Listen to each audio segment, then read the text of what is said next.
Hi, I'm Dr. Sam Hazledine, founder of MedWorld, and I'm really excited today. I'm interviewing Dr. James Muecke, who has just been named, recently named, Australian of the Year. Now, Dr. Muecke is an ophthalmologist, a blindness prevention pioneer who has done a lot of interesting things, started an organisation called Vision Myanmar, and another organisation called Sight for All.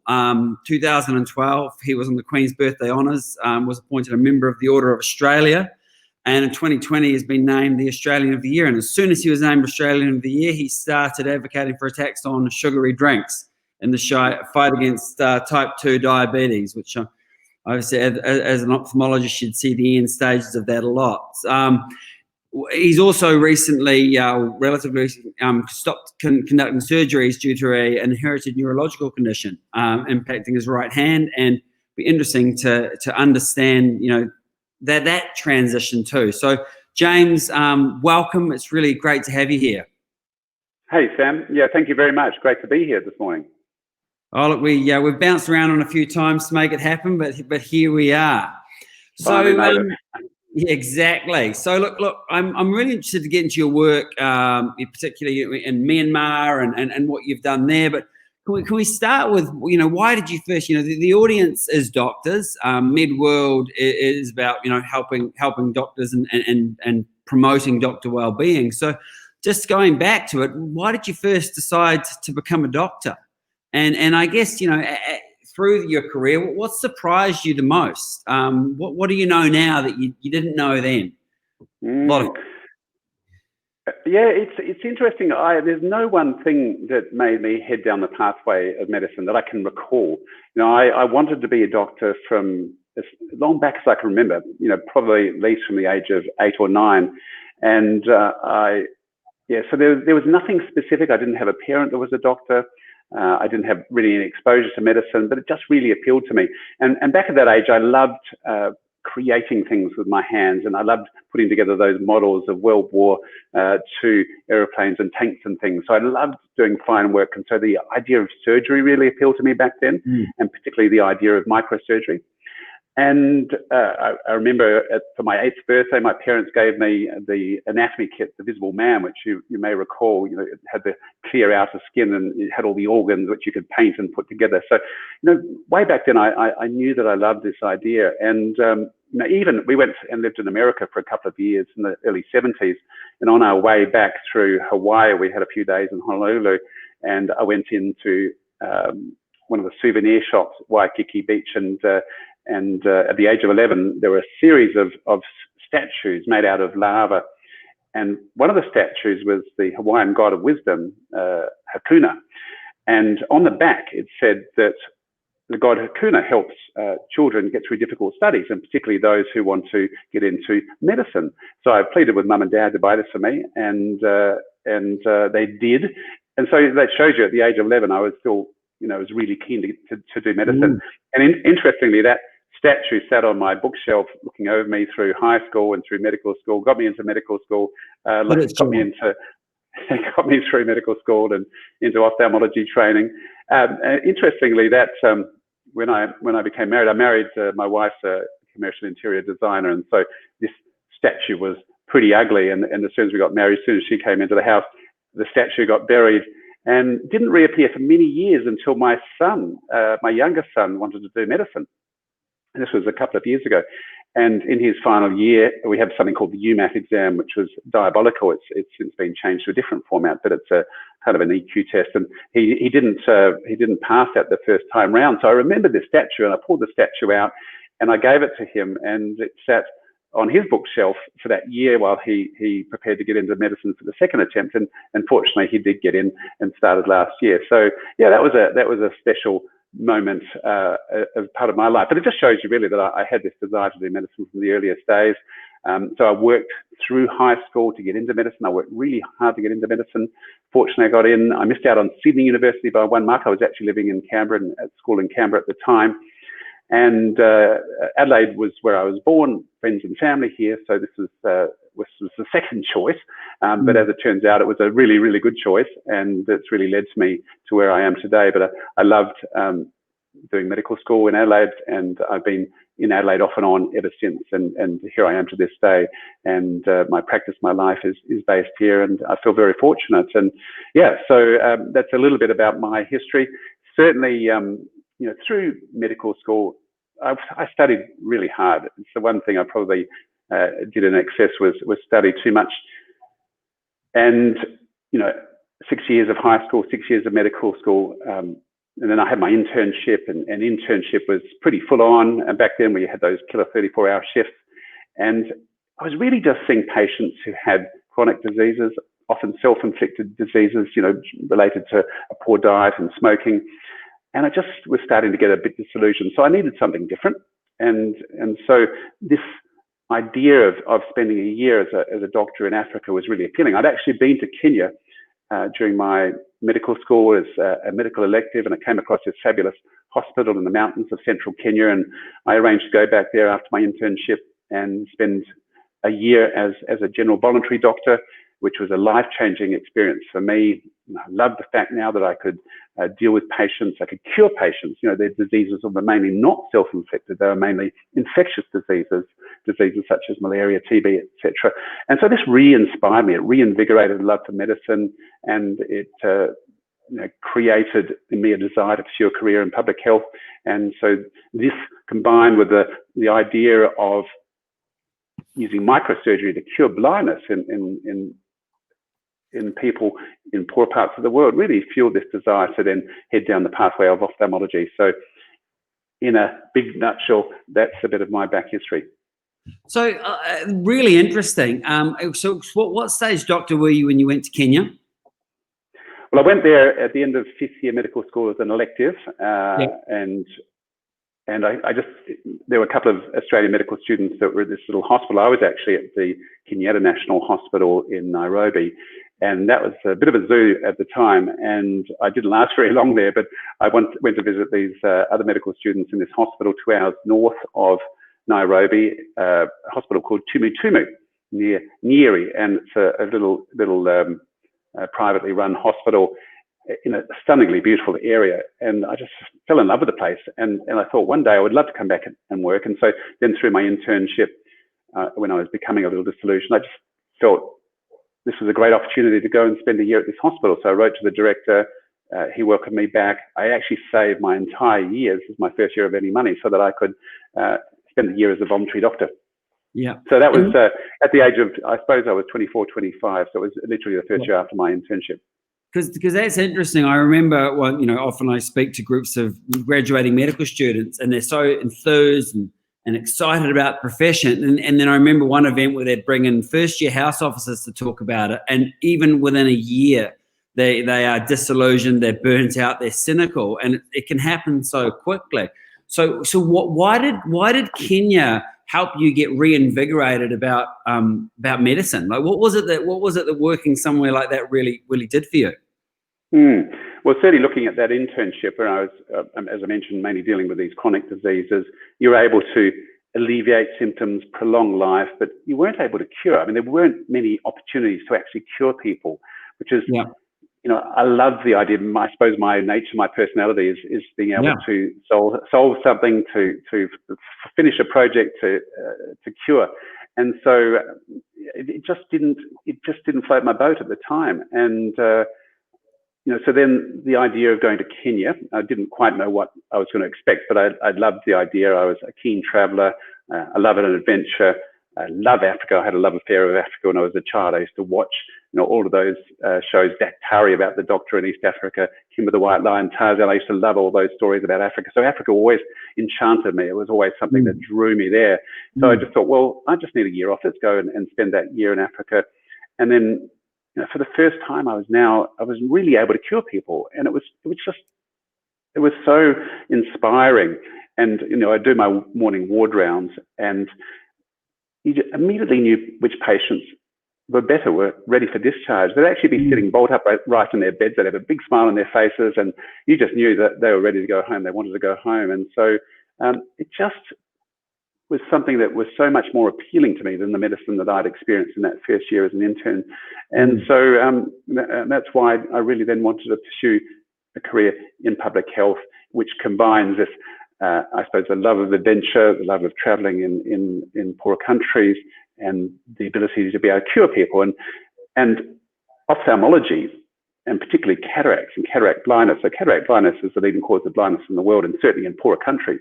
And this is a highly curable disease. And so just the idea of being able to cure patients who are blind, who are needlessly blind really, and who are very treatably blind, was something that was really, really exciting and appealing to me. But, you know, of course, curing is just one part of medicine, and I've since really gone full circle, you know, back to seeing how critical prevention is. And, you know, when after I came back, after I spent my year in Africa, I came back to Adelaide to undertake ophthalmology training, and I was ready for another adventure again. I actually went on to Jerusalem to work at St. John's Eye Hospital for a year, which was another absolutely brilliant year, and really cemented this passion to working in poorer countries and to fight blindness in poorer countries. I then went on to London, undertook subspecialty training in eye cancer, came back to Adelaide in 1998, where I've been ever since. But to continue to keep this opportunity to work and teach in low-income countries, I started becoming involved in a number of research and educational projects in Asia, due to the fact that half the world's blind is in Asia, and due to the proximity to Australia and New Zealand, started getting involved in projects there, which was fantastic. And this ultimately culminated in the foundation of Sight for All in 2008. But there were a number of really critical and powerful experiences that I had that drove this ultimately this passion to head down a humanitarian pathway. You can talk about a number, but I think one of the most vivid ones that I had was in 2007. I was part of a research team from Adelaide where we were undertaking a study in Myanmar, in Southeast Asia, a study to determine the causes of blindness amongst children in schools for the blind across the country. And what we found was absolutely staggering. We found that nearly half the kids had blindness that could have been prevented or treated. So that in itself, you know, seeing all these kids across the country who are just needlessly blind, shouldn't even be in these schools. But the thing that really had a powerful impact on myself and on the entire team, actually, we were quite devastated to find that measles was the leading cause of blindness in the country. Wow. Measles, you know, it's just something we don't even consider here because of vaccination. And to be at a school for the blind, surrounded by children who are horribly disfigured and irreversibly blind from measles, was just one of the most powerful experiences of my medical life. It's certainly a great example for those people who don't believe in vaccination. Just go and spend some time in a school for the blind in a poor country and see what it can do to you. So this really then just filled me with a passion to want to do something about it. We actually went on and we did studies in Cambodia, and also found that measles was the leading cause of blindness in both of those countries. And so when I got back to Australia, and we wrote up that study, I then went back to Myanmar and I met with the health minister, and I showed him the publication. And I said, this is a real problem here. And he looked at the paper and he looked up at me and he said, I thought we were doing better than that. And so we had a discussion, and I was able then to persuade him that we needed to train a children's eye specialist for Myanmar, a pediatric ophthalmologist. So I arranged for a young ophthalmologist to come out from Myanmar and spend a year with myself and my colleagues at the Women's and Children's Hospital here in Adelaide, training to be a pediatric ophthalmologist. So he spent a year hands-on, surgical training, went back in 2010 then as the very first pediatric ophthalmologist in his country. And we set him up in the country's first children's eye unit at Yangon Eye Hospital in the capital city, where he works to this day. He's now providing close to 30,000 treatments through his own efforts every single year. Unbelievable. What's even more impressive is that he then used his expertise as his confidence grew to train his own colleagues. In 2015, he finished training a second pediatric ophthalmologist for the country. He now trains at least 2 every single year. So it shows you the sustainability of what we do, the scalability of what we do. And just this experience, you know, from the research through to educating and equipping a colleague, really captures the essence of what we do with Sight for All. And it's this experience really that gave me the momentum to launch Sight for All and to continue to grow Sight for All and sustain the passion through to this time. And so it just captures, I think, in a nutshell, really the essence of the work we do. And we've trained pediatric ophthalmologists now from 9 countries in Asia. We've actually trained subspecialists across all of the subspecialty areas of my profession now.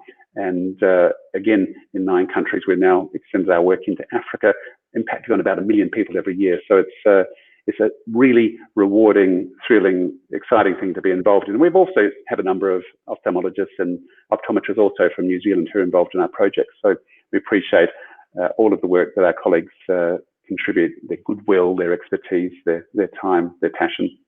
Absolutely. That passion, that purpose that you've got from the humanitarian work. It's interesting, obviously I'm doing a lot of work in burnout, and one of the commonalities I see amongst doctors who are burnt out is that they've lost that connection with why they became a doctor in the first place. They've lost the meaning it is to actually help an individual, to help a person. How important is that humanitarian work? And I think I can imagine the answer, but how important has that humanitarian work been for you, stoking your fire, your passion, your desire to make a difference? Oh, I think it's been one of the most incredible things in my life, one of the most important things in my life, and one of the critical things to continue my love of medicine, my passion of medicine, and to head forward and to immerse myself for 30 years in this field. Yeah, if I was just in Adelaide, being an ophthalmologist, working, I think I would have long since burned out by now. Right. Literally way back when I started in Adelaide in 1998, I always kept a day off every week to commit to other things. And I've had a lot of things and interests that I've been involved in over the years, but one of the things I've always kept a strong tie to is the opportunity to teach and research and so forth in Asia. And so it's been the thing that really has fueled that passion for my profession and particularly for medicine, and to continue that love and sustain that love through all these years. So I've always encouraged my colleagues to get involved in humanitarian pursuits.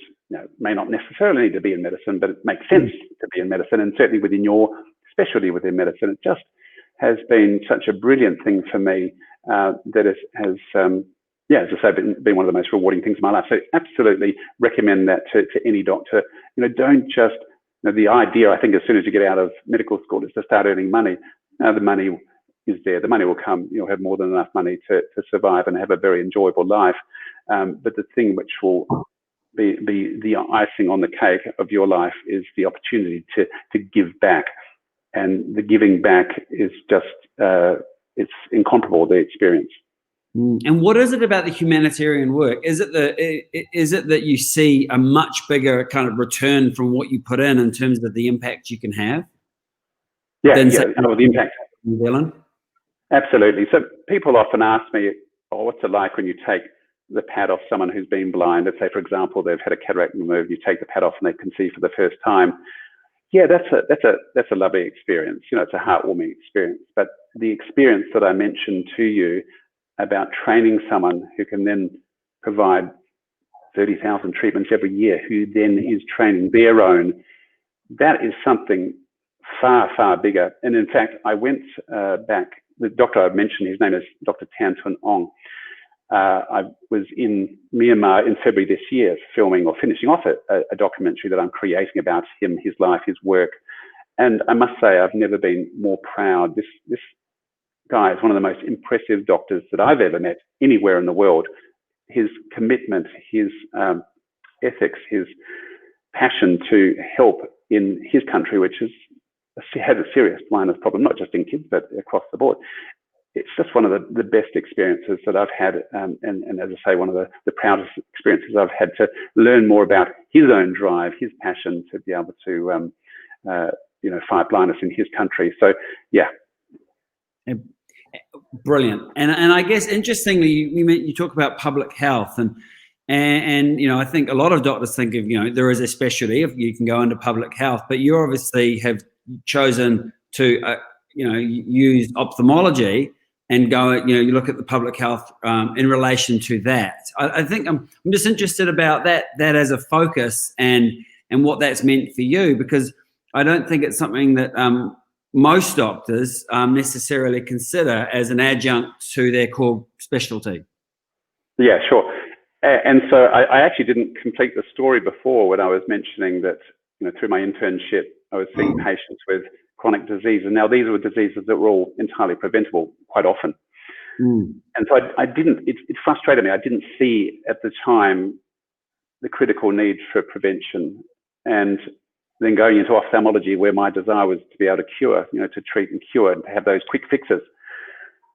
And it wasn't really until I had that experience in Myanmar, seeing those children with this highly preventable condition, measles causing blindness, that I realized, wow, this is where we really need to focus our energies. And interestingly, in each of those schools that we visited, we've now conducted childhood blindness studies in 5 different countries in Asia. And each of the schools, we occasionally found kids who are visually impaired, even blind, because they'd never been tested for spectacles.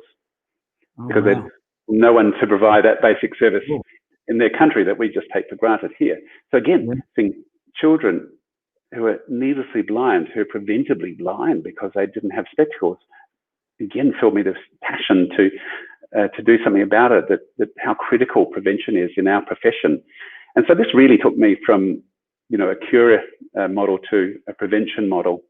And this is really the key to public health. And I think the major reasons why we're now living longer these days is through public health initiatives. And there are so many public health initiatives. And really, I suppose that led me to why I've been campaigning about, the ravages of sugar and type 2 diabetes in our society these days, because I was seeing patients every year, seeing more and more patients who are losing vision, going blind due to their diabetes, in particular type 2 diabetes, which makes up 90% of all the cases. I think the end-stage complication of type 2 diabetes, which is a largely preventable dietary disease related to the consumption of too much sugar in our diet. So I think that end-stage complications, well, really, shouldn't I be focusing my energies on the prevention? This is a disease that shouldn't be happening at all. Type 2 diabetes back in the 60s was something virtually unheard of. In Australia, I'm not sure what the numbers are in New Zealand, but in Australia, every day we've got about 250 new cases of type 2 diabetes every single day. Largely preventable disease, just should not be happening. So when I received the South Australian Award late last year, this time last year actually, I was talking about the fact that diabetes is the leading cause of blindness amongst working age adults in this country. And that's because more than half of the patients with this disease are not having their regular eye checks. And so they're leaving it too late, and sadly, with sometimes devastating effects. But when I was going forward to the National Award on Australia Day, I thought, gee, don't I have if I do win the award, I wasn't expecting to win the award actually, because last year, a doctor from Adelaide won it, Richard Harris, because of his heroic cave diving pursuit in Thailand. He was Australian of the Year last year. So I just didn't think that they were going to give it to another doctor from Adelaide. So when they read out my name, it was quite a surprise. And but anyway, I was prepared. I thought, gee, I'm going to talk about type 2 diabetes, this preventable disease. And so I've this year, immersed myself in that world and been jumping up and down as much as I can during this pandemic, trying to raise awareness of the ravages of the toxic impact of sugar and the ravages of type 2 diabetes in our society. Excuse me. Yeah, wow. And so let's excuse me again as well. So I mean, I think it's contagious. Yeah, exactly. We're in a pandemic. So often, and I think that was very astute to think, if there is a platform, how am I going to use it? And I think it's so, the platform itself is never the end goal. It's what you can do with that platform. And obviously, so for you've picked the fight against, from a sugar perspective and the impact of that on type 2 diabetes. How are you going with that fight? Are people listening? Yeah, well, at the moment, COVID-19 is consuming everyone, from the government through to the people. So it's hard to break through that. In those first 2 or 3 weeks after I received the award, the Australia Day weekend, I had something like 60 speaking engagements. Wow. Virtually every weekend through the year was booked up with traveling and opportunities, and it was just so thrilling. It was actually a jigsaw puzzle of events and opportunities, and as soon as that pandemic hit in March, they all one by one got struck off. So it was pretty disheartening, and it took me a little while to say, okay, this is a terrible situation for everyone, let alone being Australian of the Year. And so what's the best way to reach people? So I really then started taking the messaging online. So I started preparing a number of keynote presentations, and I gave those through webinars. I actually had to personally seek out the opportunities to give webinars, to give podcasts, giving the podcast here today. So this is just one of a number of podcasts that I've been giving, and I've also been busy on social media, just trying to get the message out there. Now, it's not as glamorous, it's not as exciting as giving a live presentation to an audience, and I've only actually given 3 live presentations this year, and they've all been in Adelaide, just a small gathering. So, it's certainly not the year that I was expecting it to be, but ultimately through virtual opportunities, maybe reaching more people. So it's, I think it's been pretty powerful, and I've still got quite a lot left. I've still got a third of the year still to go. So just looking at the situation with type 2 diabetes, and, we're in the midst of an obesity epidemic. There's over 2/3 of the Australian adults who are overweight or obese, over a third of Aussie kids who are overweight or obese, and nearly half of 18 to 24-year-olds in that same category. So there's no doubt this is a problem. But interestingly, obesity is just a marker for poor metabolic health. Yes, it's a leading risk factor for type 2 diabetes, but we know now, certainly in America, there are more thin, metabolically unhealthy people than there are obese, metabolically unhealthy people. And I suspect the situation is probably the same in Australia. So obesity in itself is not the problem here, clearly. Also, type 2 diabetes is rising at the same rate in people who are overweight and obese as they are in thin people. So obesity is not the problem. It's not even the number of calories we're consuming, it's the type of calories, and it's the sugar, which is the real culprit here, and particularly the fructose element, which is that really toxic element of sugar that we're ingesting by the bucket load, something like a 25-fold increase in our sugar consumption over the last century. So this is driving this type 2 diabetes epidemic. There's been a 4-fold increase in the past 40 years, and this has been even more profound in some countries and communities. Certainly in the Aboriginal population of Australia, there's been an 80-fold increase in type 2 diabetes since 1980, and I suspect something similar in the Maori population in New Zealand as well. So it's certainly devastating in some communities. Now in Australia, we have about 1.7 million with type 2 diabetes and another 2 million with pre-diabetes who, in essence, are waiting to develop type 2 diabetes if they don't change their dietary habits. So why has this become such a huge problem in our society? Well, if we look back to what happened in 1980, the dietary guidelines for Americans was released. It was noted in the decades after World War II, this rise in heart attacks, and it was thought that this was due to fatty diet causing fatty blockage of our coronary arteries. So on no strong scientific evidence, the recommendation was to reduce our fatty intake and to increase our carbs. So the recommendation of the guidelines was to reduce the fat 30%, increase our carbs to 60%, and rather than see a downturn in heart disease then soared, and along with it, type 2 diabetes. And this has been, as I said, a worldwide phenomenon because dietary guidelines all over the world followed suit, demonizing natural saturated fat. And yet, to this day, there's no evidence to suggest that natural saturated fats in our diet actually cause cardiovascular disease, including unprocessed meat, eggs, full-fat dairy, even dark chocolate. These are all saturated fatty acid-rich foods which have never been linked to cardiovascular disease. That's such critical information. So this high-carb, low natural fat diet has been really damaging to our health and is really driving this epidemic of obesity, of type 2 diabetes, even of dental caries. So tooth decay is now the leading cause of surgical admissions in hospitals for kids. It's a leading cause of days off school as well. So it's driving this huge epidemic of chronic disease. And if we see that type 2 diabetes plays a major role in the top 3 killers in our society, heart attack, dementia, and stroke, I suspect again the figures will be the same in New Zealand, then I truly believe that type 2 diabetes is probably the biggest killer that we have in our midst, and we really need to do something about it. I mean, it's phenomenally expensive as well. It's costing our health system, well, it's said to be around about $20 billion, but it's probably even 2 or 3 times that amount. So lost productivity in the workforce and treatment of the diabetes medications and complications, etc. So it's a real problem. Yeah, and so is this an education issue that people don't know, and including potentially doctors don't know, or is it more of a practical issue that, you know, sugar's so cheap?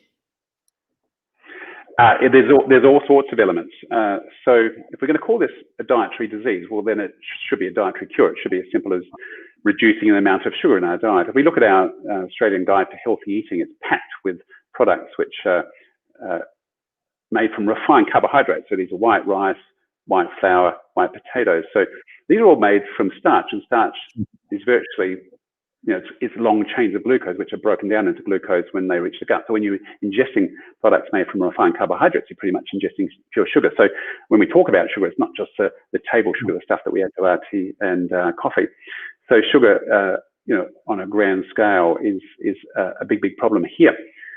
So when I was thinking about this, and as a doctor and as an ophthalmologist, I really wasn't aware of many of these issues. But leading up to that Australia Day weekend, I did a lot of reading, a lot of thinking about it. You know, how was I going to tackle this problem if I was to receive the award? And I came up with this concept that I call the 5 A's of sugar toxicity.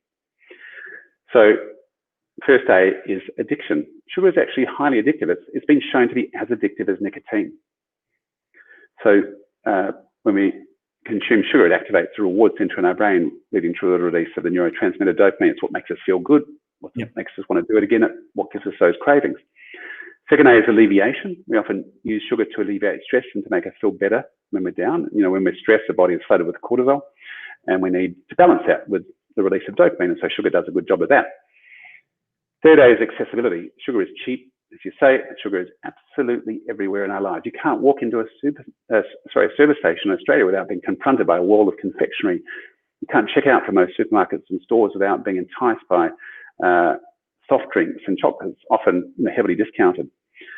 Fourth A is addition. You know, something like 75% of our food and drinks have added sugar, and this is really problematic in remote communities, and particularly in remote Aboriginal communities where sugary food and drinks are in abundance, and fresh and healthy foods are often expensive and short supply.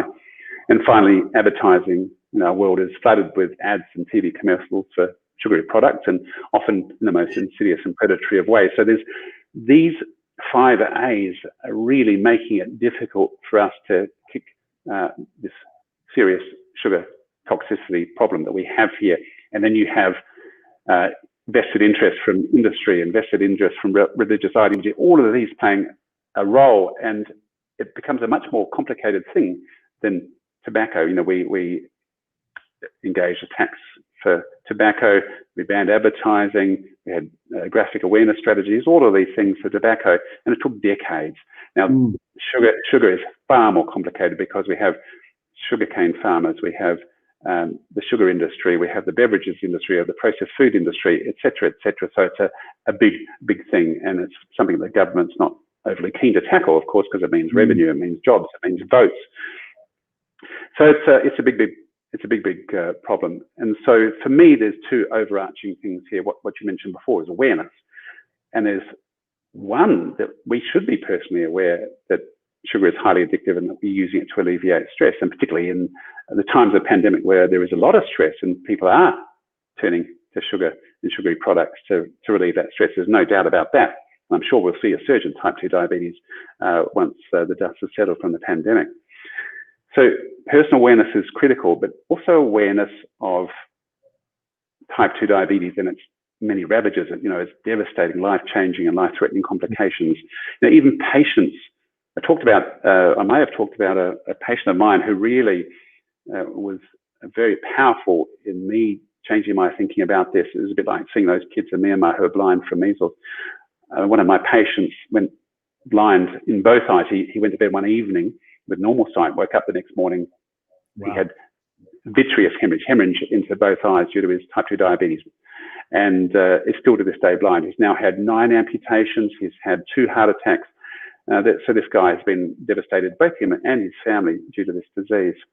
So when he was diagnosed with type 2 diabetes at the age of 26, he wasn't aware of what lay ahead of him. And so there's such a critical awareness strategy that's needed here. Be aware of the toxic impact of sugar.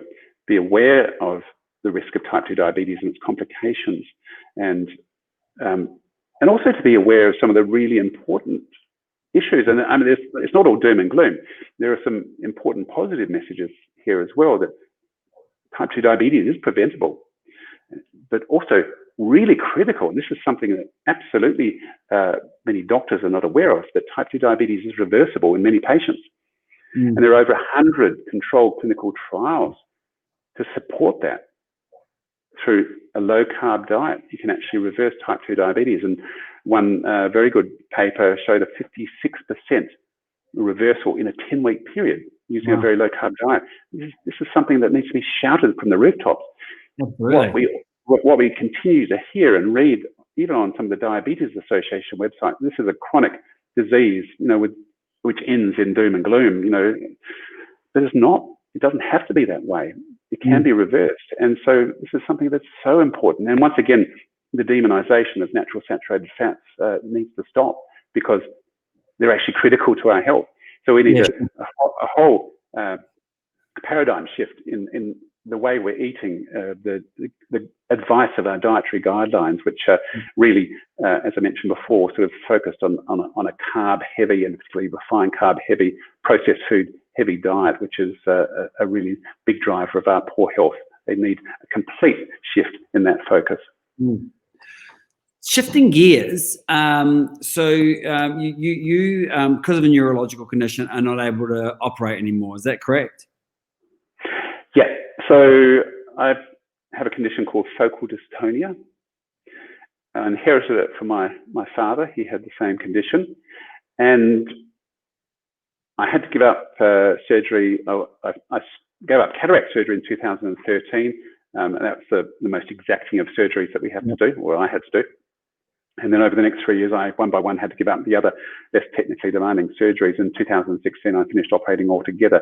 I'm still working in a non-surgical clinical capacity, but even in my non-surgical job, it's impacting because my right hand function is not great. I use my left hand for virtually everything these days, but it's still a two-handed job. So it's just becoming more and more difficult. So I was always planning to retire. I'm sort of organising a succession plan, because with a chronic progressive disease, you don't know exactly when you're going to have to call it an end. But sometime in the next year, give or take, I'll be retiring.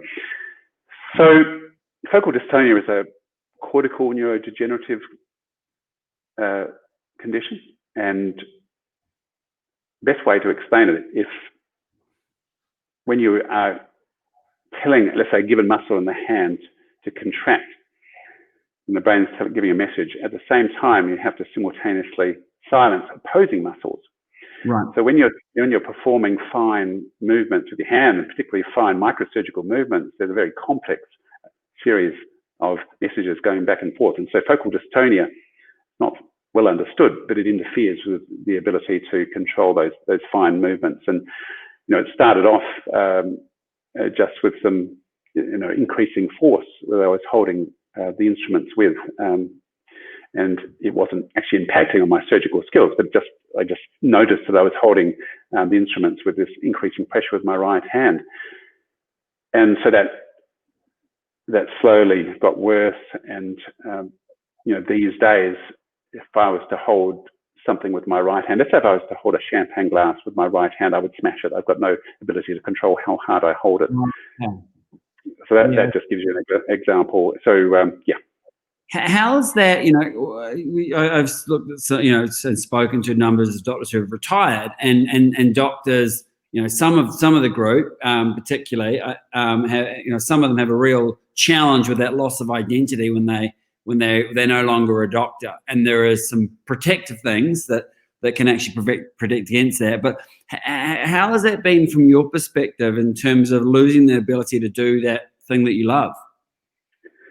Sure. Well, fortunately, in a way, it was devastating. I remember after my cataract list, and I had a couple of close calls. I didn't actually have any disastrous complication, but I just thought, I'm putting my patients at risk here. At the end of the list, I actually turned to my scrub nurse and said, "That's it, I'm done." And it was pretty hard hitting, particularly when I'd spent so much time and effort preparing to get into medicine, into surgery, ophthalmology training. It's a huge commitment. But I'd had at that stage probably close to over 20 years of surgery and satisfying surgery. So, and it was a slowly progressive thing. So it was something that I didn't have to give up all of a sudden. I didn't have a calamitous event that suddenly arrived. It was a slowly progressive thing, and I was able to do it in a staged way. And so when you can have something that happens in a slowly progressive way, you're able to resolve it, I think, much more easily than when something happens suddenly. So, for example, the patient I mentioned who went blind in both eyes, that's a calamitous event that happened very suddenly and devastated him, as opposed to patients with macular degeneration, for example, have a slowly progressive, and the way they would deal with it is much better than when it suddenly just lands on you. So, and this is why, another reason we were talking earlier about keeping your interests broad. And having other interests in your life and keeping time off in your week for other interests. And I've always done that because you don't know what's ahead of you. And I just enjoy doing all sorts of other things. I'm a keen photographer. I've actually been a music producer. I actually created a number of albums. I've written some books. I've done all sorts of things, just, I suppose, to keep myself amused and interested. It's just both of my sides of the brain are active. I didn't do it in the thought that one day, gee, if I have to give up medicine, I can fall back on these other things. But what it's done is that now that I am faced with my career, and I've done all these other interesting things, I could quite literally just continue on in my humanitarian work. It's pretty consuming as it is. But I've had all these other interests. And now, before I received the award and I knew the end of my career was coming, what am I going to do? What do I love to do? Well, I love photography. I love creating documentaries. I love telling stories. I'm enjoying keynote speaking. So I've started to stitch together a career after medicine, which draws on all of these things that I've been doing for the last 20 years. So that's, when you keep your interests broad, you have all of these weapons at your disposal that you can take in, when you have this battle ahead of you that you might need to face. And so once again, just encourage people to just not limit themselves to their profession, their specialty. Keep your interest broad. You never know when you're going to be able to draw on those things. And it certainly gives you that resilience. It's part of the resilience story for me. Yeah, I hinted it, and that's why I suspected where you'd go, but I hinted at the protective sort of mechanism, and that is exactly that. It's that your life isn't all being a doctor. There was one sad story I heard about an orthopedic surgeon who became very depressed after they retired. And when asked before he retired, he's like, "What are you going to do with your retirement?" "Well, I'm going to play golf and I'm going to spend time with my grandkids and things." And he retired. He'd never played golf, so he was terrible at golf. And he'd been working so much, he'd become so disconnected from his family that they didn't really want to spend a lot of time with him. So actually, waiting until then was the problem. It's you've got to kick these other things off and remember that we're humans before we're doctors. And there is so much more. And obviously, with what you're doing, there's so much meaningful work even within medicine, well beyond obviously what you can do with your hands. The fight you're taking up now is, and your humanity, where it's considerably bigger than that one-on-one doctor-patient, isn't it? It really is, and this could consume me for the rest of my life, and probably will consume me for the rest of my life. Certainly, when this year ends, I'm sure it won't. I won't just pack up and go to the golf course. I'm going to. I think actually having this recognition this year may open up all sorts of other opportunities for me. So kind of excited to see where it heads. And this is a really important part of it. It all comes down to resilience, our ability to deal with the unexpected changes and challenges and adversities that sometimes land in our life. In fact, our lives are full of challenges, and we all have a degree of resilience. You can actually help boost that resilience, and there are a number of things that you can engage. And I've realized over the many experiences I've had and many life-threatening experiences I've had that one of the first things is keeping a cool head. And when something happens, you can fall apart and get emotional about it, or you can try and rein that emotion in and develop what I call a cool head. When we're stressed, and if that stress happens suddenly, if you're having a complication during cataract surgery, for example, and you suddenly feel that surge of adrenaline and, you're stressed, you need to stop, take a few deep breaths. The same thing in a more chronic situation, such as what we're in now, and many people, certainly in the medical profession, I know in those early weeks when the patient numbers just plummeted, and we had staff, we had overheads. How are we going to manage this? You do have this chronic level of stress that functions in the body, so you need to be able to get control of that stress.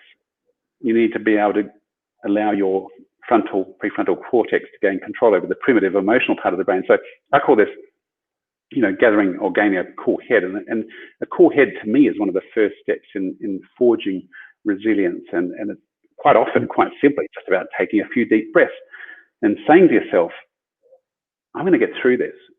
And I remember with our Prime Minister in those early weeks of the pandemic, he was saying, we're going to get through this. And, it's a really important message. So once you say, okay, we're going to get through this, you can then say, well, you're starting at that point to develop a positive mindset. We're going to get through this. Okay, so if we're going to get through it, how are we going to get through it? Well, we're going to get through it by innovating. And so to me, this cool head, positive approach in innovation are the three critical elements to resilience and building resilience. And I think the core of those three things is this positive mindset. And to me, there are a number of ways that you can actually help build a positive mindset. To me, there are what I call 4 good things. So having good health. If you're suddenly faced with a calamity, you can't suddenly have good health. So eating well, exercising is really critical. Second thing, having a good night's sleep. We know when we have a bad night's sleep, we don't cope well with things. We see that time and time again. Third thing is good friends. So surround yourself with people who are positive and uplifting, not people who are trying to drag you down. And the fourth thing is good habits. So I mentioned before, I think when we're stressed, the body is flooded with cortisol, and you need to balance that up with things that will trigger dopamine release. Now you can turn to heavy drugs, you can turn to heavy drinking, cigarettes, lots of sugary food, but there are other equally as effective ways which are much healthier. Going exercising out in nature, somewhere beautiful, going for a walk, run, cycle, listening to your favorite music that gives you a lift, reaching out to someone else who's having a difficult time, perhaps who's having a tougher time than you. All of these things have been shown neuroscientifically to be as effective as sugar in countering that cortisol reaction that's flooding our body during anxious times. So, working on forging a positive mindset is really, really important. And there's one other little layer to that, as well as exercising physically, we can actually exercise our brain. So this is through neuromodulation. And it's been shown, you're probably aware of that study, the London cab drivers who spend all those hours studying the places and streets of London, their hippocampus is actually larger than the average because they exercise it so much, their memory center. You can also exercise your positivity center. And this has, again, been shown neuroscientifically to work. If you think positively, and one of the things I encourage is that when you wake up in the morning, rather than going straight to your smartphone or your computer, lie there and think of what 3 things that I've got to look forward to during the day. And at the end of the day, look back at your day and what 3 things have happened that have been wonderful? What 3 things can I be grateful for? And there is a very famous study where within the 3-week period of just having these positive messages, you're already starting to move your neural connections in a more positive way. So, those early weeks of the pandemic when I was feeling pretty down, I used to go for a walk in the Adelaide Hills each day. And I used to give myself those positive messages. And amazingly, I should have should have been really down, but in fact, I was feeling really positive. And in fact, I really felt more positive. And I just think it was that that stimulation of the exercise, both physical and mental, that was just helping me to get through this. So again, for people who are faced with tough times in their life, either within the profession or outside the profession, try and work on that positivity, because I think it's really critical in building resilience and getting through these tough times. Absolutely. If you could go back in time and speak to your 18-year-old self, I imagine positivity might be one of the things, but for a young doctor, for a junior doctor, what would be 3 important things that you know now that you wish you'd known then? I studied too hard. I think I alluded to that earlier on. I studied far too hard. I still had a lot of fun. You didn't need to know the Krebs cycle in so much detail? Absolutely. Although the Krebs cycle is coming in handy now. Well, sure bloody Krebs cycle. I knew all those biochemical cycles off by heart, and yeah, I did well in medical school, but I just didn't need to put that time and effort into study. I'm sure I still would have got where I am in terms of passing medical school, getting into ophthalmology, if I hadn't put the time and effort into it. And I noticed my son now, who's in second year medicine, he has a really balanced life. He goes off surfing most days. He plays a lot of sport. I played a lot of sport, but he plays a lot of sport. He's got a girlfriend. He sees his friends. He has a really balanced life. And I think my balance was a little bit too much towards study. Still, as I said, I still did sport, had a lot of fun, but I think I was just a bit skewed towards study. So I think you don't have to study as hard as perhaps we do as doctors, but maybe that's just part of our personalities. It's for many doctors, that's just our innate internal drive, I suspect. What other things? So through medical school, at the end of each year, I grew up in Canberra, but I went to medical school in Adelaide, and I used to go back to Canberra, and we had a beach house, fortunately, down in the south coast of New South Wales, and I used to reward myself with 2 or 3 months of just lying on the beach and doing nothing, which was great. I recharged the batteries, absolutely. And it wasn't until 5th year medical school that I went and I did that elective in Africa. What I would probably recommend is through medical school, so this is the second and third things combined, is perhaps get a part-time job, earn a little bit of money, and save through the year, so at the end of the year you can maybe not spend the whole 3 months of the summer holidays traveling, but certainly a month or 2 traveling and a month or so with your family during the Christmas period. So absolutely, perhaps don't study as hard, get a part-time job, and travel through medical school, because it is the best time to travel in those younger years. Once you set up a practice, I've always been a keen traveller, as I've said, and I've always made sure that every year we travel as a family.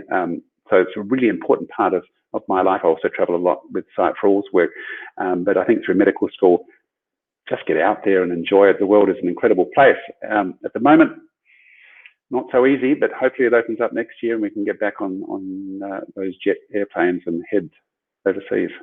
Absolutely. James, if people want to support your work, if people want to support Sight for All, how could they go about doing that? Sure, we'd love that. And as I say, we do have quite a number of Kiwis who've been involved in our projects. We have, of course, we have a website, sightforall.org, sightforall.org. And if you're interested, you can subscribe to our newsletter, which I think you can do so from the homepage. We have a number of social media handles, Sight for All, Facebook, Instagram, YouTube, LinkedIn, all of those things. And so we'd love for people to follow our journey. It's really, really interesting what we're doing.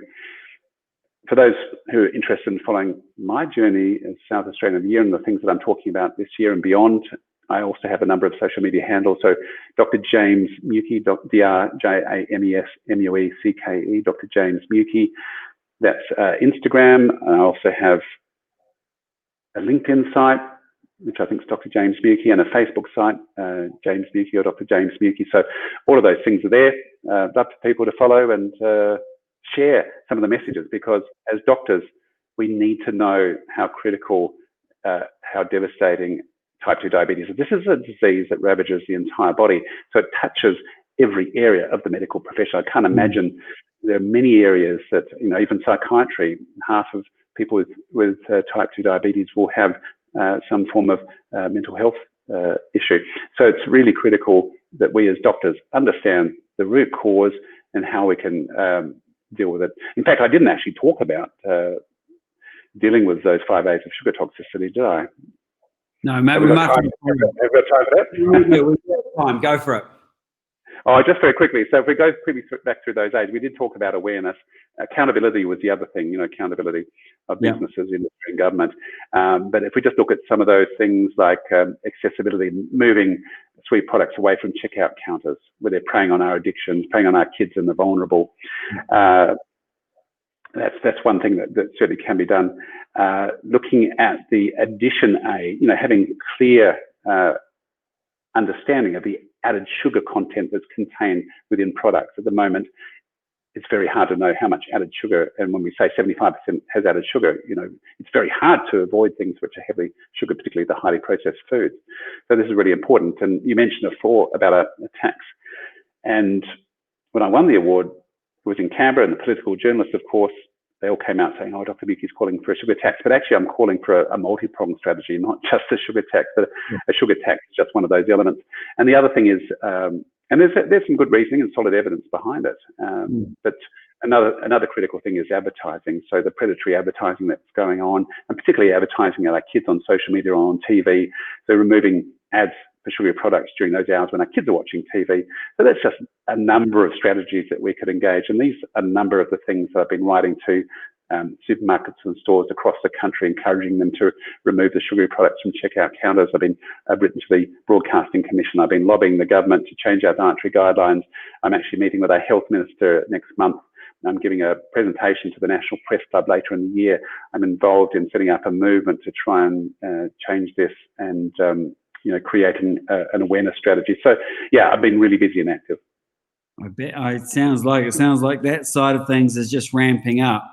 So I'm not saying that it's a finish, but because obviously there's a lot of work and a long road still to go. But how do you want to be remembered? I don't. I'm not the sort of person that. Well, I certainly don't do this for any recognition, and I don't feel like I need to be remembered. It's a good question. I've never been asked that question before. I think obviously having this award, there will always be that recognition for me, even after I'm gone.